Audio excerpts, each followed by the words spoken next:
Hi, my name is Taylor Helmbull. I'm doing my presentation on District 100. I chose this district because it's the district I live in. I grew up here. It also includes Mecosta County, which is Big Rapids, where I have my internship. So this includes a lot of individuals that are in my community around me. District 100 right here on the right side, you can see on the map. It's in the middle of the mitten of Michigan. It's in this like weird green color. Uh, that's just the rough outline of what District 100 looks like. Introduction, location. Representative is Republican Tom Kunze. Tom Kunze is from like the Clare area over there. He has a lot of community involvement in sports. He coaches a sport and he also refs for a sport. The sports were basketball and football, but I can't remember which one he coaches for and which one he refs for.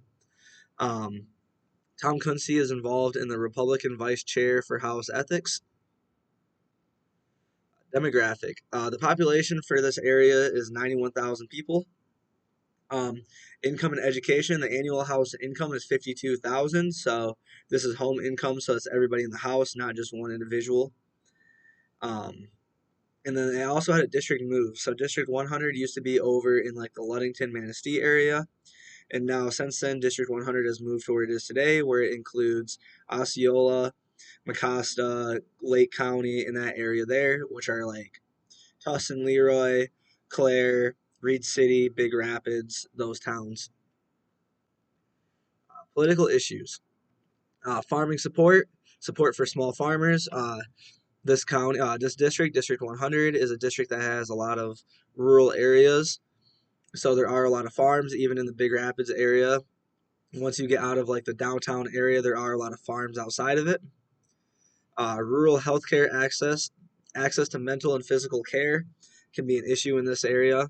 Um, you can live way out in what's called Remus, where I have a lot of individuals in my caseload or that I go see at my internship, where they live half hour east of Big Rapids, and community mental health in Big Rapids is the closest form of any mental health care they can get.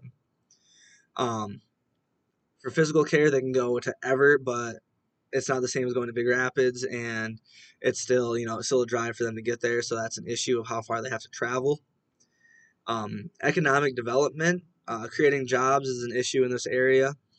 Uh, in the Clare area, Reed City, Tustin, Leroy, and even over in Remus, which I mentioned, it can be an issue creating jobs that are sustainable. Um, there's not much going on in a lot of these towns. There's just a lot of small businesses, things like that, that are family owned. So it's hard to supply, like, 1,000 people having a job in that area. A lot of people have to travel to be able to get to a job and just travel out of the district. Road quality is also an issue in this district.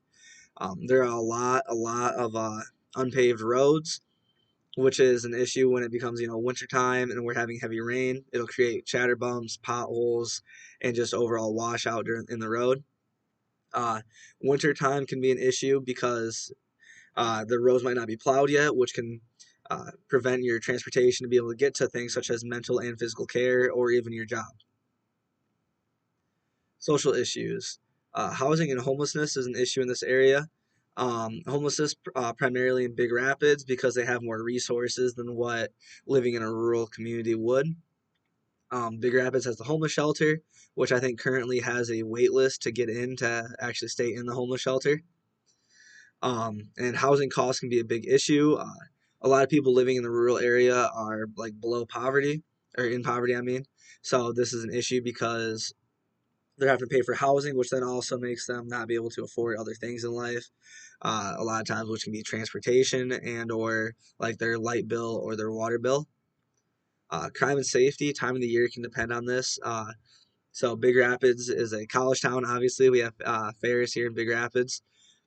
This can make the crime rate go up during this time of year just because of the amount of people now that are in the area. If you've ever been to Big Rapids when there's not college going on, it can be a ghost town at times, which is not the same as when college is going on. There's a lot of people in the area, and a lot of things can happen. Youth migration is also an issue in this district. There's not a really big reason for people to stay, especially the youth. They want to travel out. Living in the rural community is just hard for them to find jobs. It's hard for them to find housing already. A lot of that's already taken, and they just want to move somewhere where they could have, a better outlook or better way of life and those things. I think that having a reason for youth to stay would really be able to help make this district grow and make it into a bigger district.